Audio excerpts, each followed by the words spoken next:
Hi ಎಲ್ಲರಿಗೂ ನಮಸ್ಕಾರ. ಇವತ್ತು ನಾನು ಹಲಸಿನಕಾಯಿ ಪಲ್ಯ ಹೆಂಗೆ ಮಾಡೋದಂತ ಹೇಳ್ಕೊಡ್ತಾ ಇದ್ದೀನಿ.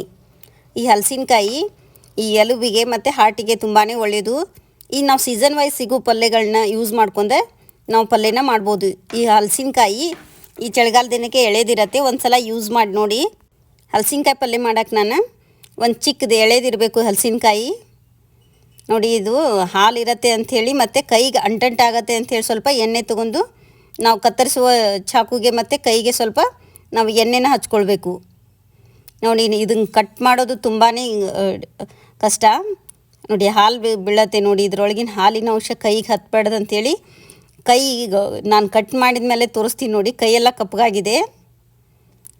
ಚಾಕು ಹರಿತವಾದ ಚಾಕುನ ಯೂಸ್ ಮಾಡಬೇಕು. ನಾನು ಇನ್ನೊಂದು ಚಾಕು ಯೂಸ್ ಮಾಡ್ತಾಯಿದ್ದೆ. ನೋಡಿ, ಅದಕ್ಕೂ ಎಣ್ಣೆ ಹಚ್ಕೊಳ್ಳಿ. ಎಣ್ಣೆ ಹಚ್ಕೊಳ್ಳೋದ್ರಿಂದ ಈಗ ಅದರಲ್ಲಿರುವ ಹಾಲಿನ ನೋಡಿ ಹಾಲು ಬಿದ್ದಿದೆ ಸೈಡಿಗೆ ಮುಂದೆ ಈ ಥರ ಹಾಲು ಮತ್ತು ಅಂಟಂಟು ಇರುತ್ತೆ ಅಂಥೇಳಿ ನಾನು ಎರಡೂ ಚಾಕನು ಇದಕ್ಕೆ ಶಕ್ತಿನೂ ಜಾಸ್ತಿ ಬೇಕು ನೋಡಿ ಕಟ್ ಮಾಡಲಿಕ್ಕೆ. ಅಥವಾ ಮನೆಯಲ್ಲಿ ಯಾರಾದರೂ ಗಂಡಸರಿದ್ದರೆ ಅವ್ರ ಕಡೆಯಿಂದ ನೀವು ಕಟ್ ಮಾಡಿಸ್ಕೊಳ್ಬೋದು. ತುಂಬಾ ಸ್ಟ್ರಾಂಗ್ ಇರುತ್ತೆ ಇದು. ಇದನ್ನು ನಾವು ನಿಧಾನಕ್ಕೆ ಈ ಥರ ಕಟ್ ಮಾಡ್ಕೊಳ್ಬೇಕು. ನೋಡಿ, ಇದು ಇದ್ರದ್ದು ನಾವು ಎಳೆದಿರತ್ತೆ ಚೆನ್ನಾಗಿ. ಒಂದು ಸಲ ಇದು ಆರೋಗ್ಯಕ್ಕೂ ಒಳ್ಳೆಯದು. ನೋಡಿ, ಮಧ್ಯದ ಭಾಗನ ನಾನು ಕಟ್ ಮಾಡ್ಕೊಳ್ತಾ ಇದ್ದೀನಿ. ಈ ಸೈಡ್ ಭಾಗನ ನಾವು ಈ ಥರ ಕಟ್ ಮಾಡಿ ತೆಗಿಬೇಕು. ಮೇಲಿನ ಶಿಪ್ಪೆನ ತಿನ್ನಲಿಕ್ಕೂ ಆಗಲ್ಲ ಮತ್ತು ರುಚಿನೂ ಇರಲ್ಲ. ಮೇಲಿನ ಶಿಪ್ಪೆ ಯಾರೂ ತಿನ್ನಲ್ಲ. ನೋಡಿ, ಇದನ್ನೇ ಯಾರು ಹೊಸವಾಗಿ ಮಾಡ್ತಿರ್ತೀರಲ್ಲ ಅವರು ಹಿಂಗೆ ಗೊತ್ತಿಲ್ಲದಿದ್ರೆ ಈ ಥರ ನೀವು ಯಾರು ಮನೇಲಿ ಗಂಡಸರಿದ್ರೆ ಈ ಥರ ಅವ್ರ ಕಡೆಯಿಂದ ಕಟ್ ಮಾಡಿಸ್ಕೊಳ್ಬೋದು. ನೋಡಿ, ಈ ಹಲಸಿನ ಎಳೆ ಬೀಜನೂ ಚೆನ್ನಾಗಿರುತ್ತೆ, ಅದನ್ನು ನೀವು ಅಡುಗೆಗೆ ಯೂಸ್ ಮಾಡಿ. ಈ ಹಲಸಿನಕಾಯಿ ಪಲ್ಯನ ನಾವು ಕೊಲೆಸ್ಟ್ರಾಲ್ ಇರೋರಿಗೆ ಅಥವಾ ಡಯಟ್ ಮಾಡೋರಿಗೂ ಚೆನ್ನಾಗಿರುತ್ತೆ. ನೋಡಿ, ಮಧ್ಯದ ಭಾಗನೂ ಎಳೆದಾಗಿರತ್ತೆ ಅಂತ ಹೇಳಿ ಚೆಕ್ ಮಾಡ್ಕೊಳ್ಳಿ. ಎಳೆದಿರಬೇಕು, ಹಲಸಿನಕಾಯಿ ಎಳೆದಿರಬೇಕು ಅಂದ್ರೇ ಚೆನ್ನಾಗಿ ರುಚಿಯಾಗಿರುತ್ತೆ. ಇದು ಕಪ್ಪಾಗೋ ಚಾನ್ಸಸ್ ಇರುತ್ತೆ. ನಾವು ಕಟ್ ಅಂದ ತಕ್ಷಣ ಒಂದು ಸ್ವಲ್ಪ ನೀರು ತೊಗೊಂಡಿದ್ದೀನಿ, ಅದಕ್ಕೆ ಉಪ್ಪು ಮತ್ತು ಅರಿಶಿನ ಹಾಕೊಂಡು ಈ ಥರ ನಾನು ಇಟ್ಕೊಂಡಿದ್ದೀನಿ. ನೋಡಿ, ಆ ಥರ ನಾನು ಉಪ್ಪು ಅರಿಶಿನ ಹಾಕೋದ್ರೊಳಗೆ ಕಪ್ಪಾಗೋ ಚಾನ್ಸಸ್ ಇರುತ್ತೆ. ನೋಡಿ, ನಾನು ಸ್ವಲ್ಪ ಕಟ್ ಮಾಡೋದನ್ನು ತೋರಿಸ್ತಾ ಇದ್ದೀನಿ. ಅಥವಾ ಮನೆಯಲ್ಲಿ ಯಾರೂ ಇಲ್ದಿದ್ರೆ ನಾವೇ ಈ ಥರ ಕಟ್ ಮಾಡ್ಕೊಳ್ಬೋದು. ಸೈಡಿನ ಭಾಗನ ನಾವು ಈ ಥರ ಸ್ವಲ್ಪ ಕಟ್ ಮಾಡ್ಕೊಂಡು ಹೊರಗಿನ ಭಾಗನ ತೆಗೆದು ನೋಡಿ, ನಾನು ಈ ಕಟ್ ಮಾಡೋಕ್ಕನ ಒಂದು 15ರಿಂದ 20 ಮಿನಿಟ್ ತೊಗೊಂಡಿದ್ದೀನಿ ಇದನ್ನು. ನೋಡಿ, ನಿಮಗೆ ಯಾವ ಸೈಜ್ ಬೇಕೋ ಆ ಸೈಜ್ ಕಟ್ ಮಾಡ್ಕೊಳ್ಳಿ. ನಾನು ಇನ್ನೂ ಈಸಿಯಾಗಿ ಹೇಳ್ತೀನಿ. ಇದನ್ನು ನೀವು ಈ ಥರ ಕಟ್ ಮಾಡ್ಕೊಂಡು ಒಂದು 5 ಮಿನಿಟ್ ಬಿಟ್ಟು ಮತ್ತೆ ಕಟ್ ಮಾಡಿ ಚೆನ್ನಾಗಿ ಸ್ವಲ್ಪ ಹಗುರಾಗಿ ಇದಾಗತ್ತೆ. ಈ ಥರ ನಿಮ್ಗೆ ಚಿಕ್ಕ ಸೈಜ್ ಮಾಡ್ಕೊಂಡು ಕಟ್ ಮಾಡ್ಕೊಳ್ಬೋದು. ಈ ಥರ ಚಿಕ್ಕ ಸೈಜನ್ನು ಮಾಡ್ಕೊಂಡು ನೀವು ಈಸಿಯಾಗಿ ಬರುತ್ತೆ. ನೋಡಿ, ಎಷ್ಟಕ್ಕೊಂದು ಇದಕ್ಕೆ ಶಕ್ತಿನೂ ಜಾಸ್ತಿ ಬೇಕು. ಕಟ್ ಮಾಡಲಿಕ್ಕೇ ಶಕ್ತಿ ಬೇಕು. ನೋಡಿ, ಈ ಥರ ಇದ್ರ ಮೇಲಿನ ಶಿಪ್ಪೆ ತೆಗೆದು ಎಳೆಯ ಹಲಸಿನಕಾಯಿನ ತೊಗೊಳ್ಳಿ. ಹಲಸಿನಕಾಯಿ ಪಲ್ಯ ಆರೋಗ್ಯಕ್ಕೂ ಒಳ್ಳೆಯದು, ಎಲುಬಿಗೆ ಒಳ್ಳೆಯದು, ಚಿಕ್ಕ ಮಕ್ಕಳ ಬೆಳವಣಿಗೆಗೂ ಒಳ್ಳೆಯದಿದು ಮತ್ತು ಹಾರ್ಟಿಗಂತೂ ತುಂಬಾ ಒಳ್ಳೆಯದು. ಒಂದು ಸಲ ನೀವು ಈ ಪಲ್ಯನ ಟ್ರೈ ಮಾಡಿ ನೋಡಿ. ನೋಡಿ, ಇದು ಕಟ್ ಮಾಡಲಿಕ್ಕೆ ಎಷ್ಟು ಸ್ಟ್ರಾಂಗ್ ಇದೆ ನೋಡಿ. ಕೈಲಿ ಕಟ್ ಮಾಡಿದ್ರೂ ಬರಲ್ಲ. ನಾವು ಚಾಕುಲಿಯನ್ನ ಕಟ್ ಮಾಡ್ಕೊಳ್ಬೇಕು. ಈ ಥರ ನಿಮ್ಗೆ ಯಾವ ಸೈಜ್ ಬೇಕೋ ಆ ಸೈಜ್ ಕಟ್ ಮಾಡ್ಕೊಂಡೆ ಈ ಮಧ್ಯ ಭಾಗ ಎಳೆದಿರಬೇಕು. ಗಟ್ಟಿ ಇದ್ದರೆ ರುಚಿ ಆಗಲ್ಲ ಮತ್ತು ಬೇಯಲಿಕ್ಕೂ ಇದಾಗತ್ತೆ. ಈ ಥರ ಕಟ್ ಮಾಡ್ಕೊಂಡಿದ್ದೀನಿ ನಾನು. ನೋಡಿ, ಎಲ್ಲನೂ ಕಟ್ ಮಾಡಿ ತೋರಿಸ್ತೀನಿ. ನೋಡಿ, ಎಷ್ಟು ಗಟ್ಟಿಯಾಗಿದೆ ಇದು. ಇದನ್ನು ನಾವು ಎಳೆದನ್ನು ಈ ಥರನೂ ಕಟ್ ಮಾಡ್ಕೊಳ್ಬೋದು. ನೀವು ಚಿಕ್ಕ ಸೈಜ್ ಕಟ್ ಮಾಡ್ಕೊಳ್ಬೋದು. ಅಥವಾ ನಾನು ಇನ್ನೊಂದು ಥರನೂ ಕಟ್ ಮಾಡೋದನ್ನು ಹೇಳ್ಕೊಡ್ತಾ ಇದ್ದೀನಿ. ಈಸಿಯಾಗಿದೆ. ಒಂದು ಸಲ ನೀವು ನೋಡಿ ಕಟ್ ಮಾಡೋದನ್ನೇ ಇದು ಒಂದು ಟೆಕ್ನಿಕ್ಕು. ಇದು ಕಟ್ ಮಾಡೋಕ್ಕೆ ಕಲಿತ್ರೆ ನಾವು ಪಲ್ಯ ಮಾಡೋದು ಆರಾಮಾಗಿರ್ಬೋದು. ನೋಡಿ, ಇದು ಯಾರಾದರೂ ಮನೆಯಲ್ಲಿ ಗಂಡಸರಿದ್ದರೆ ಅವ್ರ ಕಡೆ ಕಟ್ ಮಾಡಿಸ್ಕೊಳ್ಳಿ. ನಾನು ತೋರಿಸ್ತೀನಿ ರೀ ಇವಾಗ. ಇದನ್ನು ಇಷ್ಟಿಷ್ಟೇ ಕಟ್ ಮಾಡ್ಕೊಳ್ಳೋದು ತುಂಬಾ ಶಕ್ತಿ ಬೇಕು ಇದಕ್ಕೆ.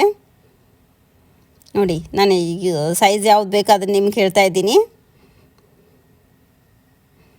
ಆ ಕಡೆ ಕಟ್ ಮಾಡ್ಕೊಡ್ಕೊ, ಈ ಕಡೆ ಕಪ್ಪಾಗತ್ತೆ ಇದು ಹಲಸಿನಕಾಯಿ.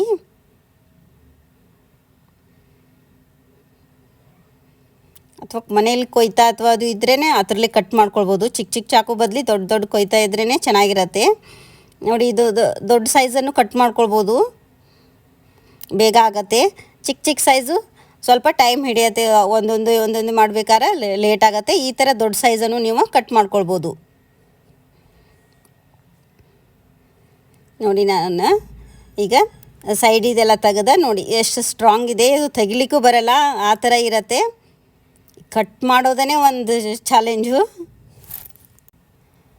ನೋಡಿ ನಾನು ಈಗ ಈ ಥರನೂ ಕಟ್ ಮಾಡ್ಲಿಕ್ಕೆ ಬರಲ್ಲ ನೋಡಿ, ಕೈಯಲ್ಲಿ ಹಿಡ್ರೂ ಎಳೆದ್ರೂ ಬರಲ್ಲ. ಹಿಂಗಾಗಿ ನಾನು ಈಗ ಪಟಾಪಟ್ ಅಂತ ಮೇಲ್ಗಡೆಯಿಂದ ಕಟ್ ಮಾಡ್ಲಿಕ್ಕೆ ಟ್ರೈ ಮಾಡಿದೆ, ಚೆನ್ನಾಗಿ ಬಂತು. ಈ ಥರ ನೀವು ಟ್ರೈ ಮಾಡಿ ನೋಡಿ ನಾನು ಮೇಲ್ಗಡೆ ಶಿಪ್ಪೆನ ಚೆನ್ನಾಗಿ ಕಟ್ ಮಾಡಿ ತೆಗೆದೆ. ಈ ಚಾಕು ಅಥವಾ ಕೊಯ್ತದಿಂದ ಈ ಥರ ನೀವು ಕಟ್ ಮಾಡ್ಕೊಳ್ಬೋದು ನೋಡಿ. ಈಗ ಪಟಾಪಟ್ ಅಂತ ಬರ್ತಾಯಿದೆ. ನಾನೀಗ ಇದನ್ನು ಸ್ಪೀಡ್ ಮಾಡಿ ತೋರಿಸ್ತಾ ಇದ್ದೀನಿ ನೋಡಿ.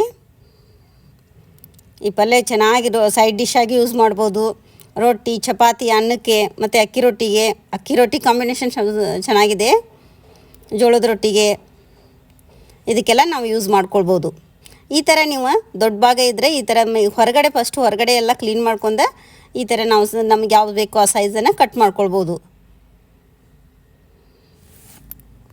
ಈಗ ಹಲಸಿನಕಾಯಿ ಪಲ್ಯ ಒಂದು ಸಲ ಈ ಸೀಸನ್ ವೈಸ್ ಈಗ ಚಳಿಗಾಲಕ್ಕೆ ಸಿಗುತ್ತೆ, ಎಳೆ ಹಲಸಿನಕಾಯಿ. ಇದನ್ನು ತೊಗೊಂಬಂದ ನೀವು ಒಂದು ಸಲ ಟ್ರೈ ಮಾಡಿ ನೋಡಿ. ನಾನು ಈಗೆಲ್ಲನೂ ಕಟ್ ಮಾಡ್ಕೊಂಡೆ. ಇದನ್ನು ನಾನು 15ರಿಂದ 20 ಮಿನಿಟ್ ಕಟ್ ಮಾಡ್ಕೊಂಡಿದ್ದೀನಿ. ನೀವು ನಿಮ್ಗೆ ಯಾವ್ದು ಇಷ್ಟ ಆಗುತ್ತೆ, ಚಿಕ್ಕ ಸೈಜ್ ಇಷ್ಟ ಆಗುತ್ತೆ ಅಂದರೆ ಚಿಕ್ಕ ಸೈಜ್ ಇಷ್ಟ ಮಾಡ್ಕೊಂಡು ಕಟ್ ಮಾಡ್ಕೊಳ್ಬೋದು. ಮೊದಲು ಹೊರಗಿನ ಭಾಗನ ನೀಟಾಗೆ ಕಟ್ ಮಾಡಿ ತಕ್ಕೋಬೇಕು. ಈಗ ನಾನು ಒಂದು ಕುಕ್ಕರಿಗೆ ಸ್ವಲ್ಪ ಉಪ್ಪು ಅರಿಶಿನ ಹಾಕಿ 2 ಸೀಟಿ ಕುಕ್ಕಿಸ್ಕೊಂಬರ್ತೀನಿ. ನಾವು ಕುಕ್ಕರ್ ಸೀಟಿ ಆರೋದ್ರೊಳಗೆ ಒಂದು ಮಸಾಲೆ ಮಾಡ್ಕೊಳ್ಳೋಣ. ಒಂದು ಪಾತ್ರೆ ತೊಗೊಂಡಿದ್ದೀನಿ.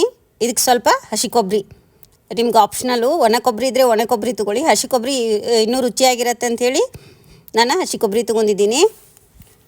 ಇದಕ್ಕೇನೆ ಸ್ವಲ್ಪ ಎಣ್ಣೆ ಹಾಕ್ಕೊಂಡು ಇದಕ್ಕೆ ಒಂದು ಈರುಳ್ಳಿನ ಹಾಕ್ಕೊಳ್ಬೇಕು. ನಾವು ಸ್ವಲ್ಪ ಇದನ್ನ ಎಣ್ಣೆಯಲ್ಲಿ ಬಾಡಿಸ್ಕೊಳ್ತಾ ಇದ್ದೀನಿ ನೋಡಿ. ಸ್ವಲ್ಪ ಫ್ರೈ ಮಾಡ್ಕೊಳ್ಬೇಕು. ಈಗ ಇದಕ್ಕೇ ಸ್ವಲ್ಪ ಕೊತ್ತಂಬರಿ ಕಾಳು,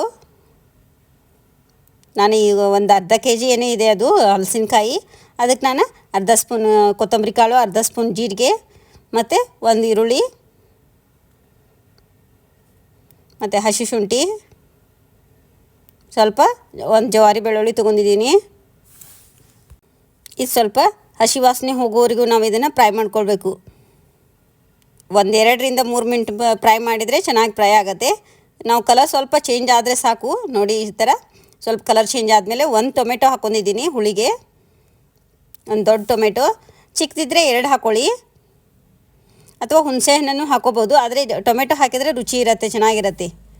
ನೀವು ಹುಣಸೆ ಹಣ್ಣು ಅಥವಾ ಟೊಮೆಟೊ ಎರಡೂ ಬೇಡ ಅಂದರೆ ಮೇಲ್ಗಡೆ ಲಿಂಬೆ ಹಣ್ಣನ್ನು ಹಿಂಡ್ಕೊಂಡು ಇದನ್ನು ನೀವು ತಿನ್ಬೋದು ನೋಡಿ. ಈಗ ಚೆನ್ನಾಗಿ ಫ್ರೈ ಆಗಿದೆ. ಇದು ಟೊಮೆಟೊನೂ ಸಾಫ್ಟ್ ಆಗಿದೆ.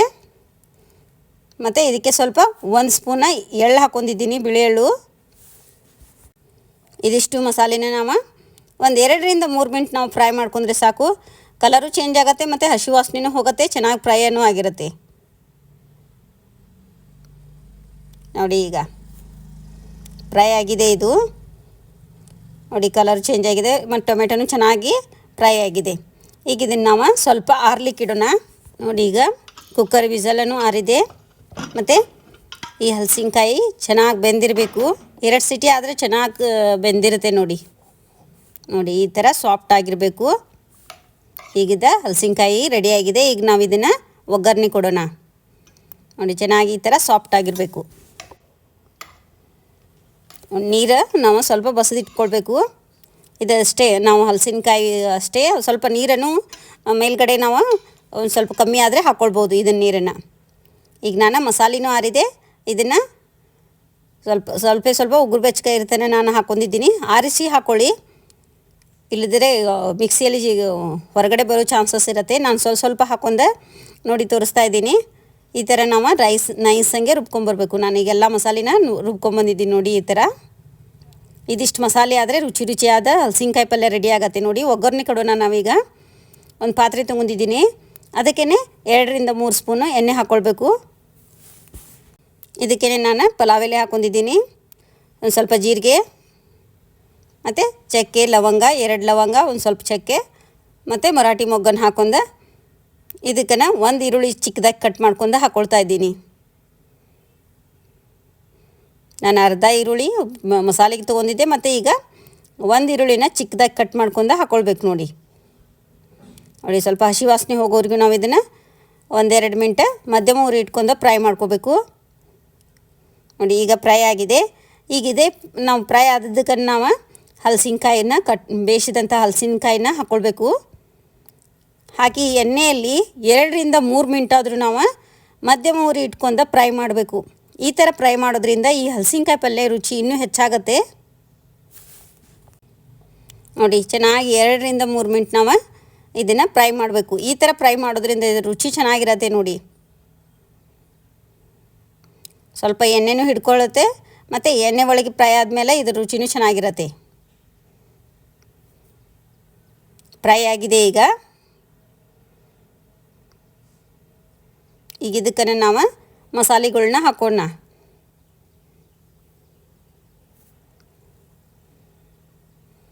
ನೋಡಿ ಈಗ ನಾನು ರುಬ್ಬಿದಂಥ ಮಸಾಲೆ ಹಾಕ್ಕೊಳ್ತಾ ಇದ್ದೀನಿ. 3 ಮಿನಿಟ್ ನಾವು ಫ್ರೈ ಆದಮೇಲೆ ಈಗ ಮಸಾಲೆನೂ ಹಾಕ್ಕೊಂಡು ಇನ್ನೊಂದು 2 ಮಿನಿಟ್ ನಾವು ಇದನ್ನು ಫ್ರೈ ಮಾಡ್ಕೊಳ್ಬೇಕು. ಈ ಸೀಸನ್ ವೈಸ್ ಕುಷ್ಬಿ ಪಲ್ಯ, ಆಮೇಲೆ ಸಾಸಿವೆ ಎಲೆ ಪಲ್ಯ, ಈ ಥರ ಹಲಸಿನಕಾಯಿ ಪಲ್ಯ ಈ ಥರ ನಾವು ಮಾಡ್ಕೊಂಡು ಚಳಿಗೆ ಇದನ್ನು ತಿಂದ್ರೂ ಆರೋಗ್ಯಕ್ಕೂ ಒಳ್ಳೆಯದು. ನೋಡಿ ಈಗ ಮಸಾಲೆ ಎಲ್ಲ ಚೆನ್ನಾಗಿ ಹಿಡ್ಕೊಂಡಿದೆ. ನಾವು ಉಪ್ಪು ಹಾಕ್ಕೊಂಡಿದ್ದೀವಿ. ನೋಡ್ಕೊಂಡು ಸ್ವಲ್ಪ ರುಚಿಗೆ ಎಷ್ಟೆಷ್ಟು ಬೇಕಾಗುತ್ತೆ ಅಷ್ಟನ್ನು ನಾವು ಉಪ್ಪು ಹಾಕ್ಕೊತ ಹೋಗ್ಬೇಕು. ನೋಡಿ ಈಗ ನಾನು 1 ಸ್ಪೂನ್ ಅಚ್ಚ ಖಾರದ ಪುಡಿ ತೊಗೊಂಡಿದ್ದೀನಿ, ಅರ್ಧ ಸ್ಪೂನ್ ಅರಿಶಿನ ಪೌಡರು, 1/4 ಚಮಚ ಗರಂ ಮಸಾಲ ಮತ್ತು ರುಚಿಗೆ ತಕ್ಕಷ್ಟು ಉಪ್ಪು ಹಾಕ್ಕೊಂಡಿದ್ದೀನಿ. ಬೇಯಿಸುವಾಗ ಉಪ್ಪು ಹಾಕ್ಕೊಂಡಿದ್ದೆ, ನೋಡ್ಕೊಂಡು ಹಾಕ್ಕೊಳ್ಳಿ. ಇದನ್ನು ಹಾಕ್ಕೊಂಡ್ರೆ ಸ್ವಲ್ಪ ಮಿಕ್ಸ್ ಮಾಡಿ ನೋಡಿ. 2-3 ಮಿನಿಟ್ ಆದರೂ ಮಸಾಲೆ ಎಲ್ಲ ಈ ಉಪ್ಪು ಖಾರ ಇದು ಹಿಡ್ಕೊಳ್ಳೋ ಥರ ನಾವು ಇದನ್ನು ಫ್ರೈ ಮಾಡ್ಕೊಳ್ಬೇಕು. ನೋಡಿ ಎಣ್ಣೆನೂ ಹಿಡಿದಿದೆ, ಮಸಾಲೆನೂ ಹಿಡಿದಿದೆ, ಉಪ್ಪು ಖಾರ ಅರಿಶಿನ ಎಲ್ಲನೂ ಹಿಡ್ಕೊಂಡಿದೆ. ಈಗ ಇದು ರುಚಿನೇ ಚೆನ್ನಾಗಿರತ್ತೆ. ನಮಗೆ ತಿಳಬೇಕಂದ್ರೆ ಸ್ವಲ್ಪ ನೀರು ಆ್ಯಡ್ ಮಾಡ್ಕೊಳ್ಬೇಕು ನಾವು. ಈಗ ಆ ಥರನೂ ಪಲ್ಯ ತಿನ್ಬೋದು. ಸ್ವಲ್ಪ ರೊಟ್ಟಿಗೆ ಅದು ನಂಚ್ಕೊಳಿಕ್ಕೆ ಬೇಕು ಅಥವಾ ಸೈಡಿಗೆ ಅನ್ನದ ಜೊತೆ ತಿನ್ಲಿಕ್ಕೆ ಬೇಕಂದರೆ ಸ್ವಲ್ಪ ನೀರು ಹಾಕ್ಕೊಳ್ಳಿ. ಒಂದು ಅರ್ಧ ಗ್ಲಾಸ್ ನೀರು ಹಾಕ್ಕೊಂಡು 1-2 ಮಿನಿಟ್ ಬೇಯಿಸಿದ ಬಿಸಿಯಾದ ರುಚಿಯಾದ ಹಲಸಿನಕಾಯಿ ಪಲ್ಯ ರೆಡಿ. ಲೈಕ್ ಮಾಡಿ, ಶೇರ್ ಮಾಡಿ, ಸಬ್ಸ್ಕ್ರೈಬ್ ಮಾಡ್ಕೊಳ್ಳಿ. ನನಗೆ ಉಪ್ಪು ಸ್ವಲ್ಪ ಕಡಿಮೆ ಆಗಿತ್ತು ಅಂಥೇಳಿ ಸ್ವಲ್ಪ ಉಪ್ಪು ಹಾಕ್ಕೊಳ್ತಾ ಇದ್ದೀನಿ. ನಿಮ್ಮ ರುಚಿಗೆ ತಕ್ಕಷ್ಟು ನೋಡ್ಕೊಂಡು ಉಪ್ಪು ಹಾಕ್ಕೊಳ್ಳಿ. ನೋಡಿ ಒಂದು ಸಲ ಟ್ರೈ ಮಾಡಿ ನೋಡಿ ಹಲಸಿನಕಾಯಿ ಸಿಕ್ಕಾಗ. ನೋಡಿ ರೆಡಿಯಾಗಿದೆ ಈಗ ಪಲ್ಯ. Thank you.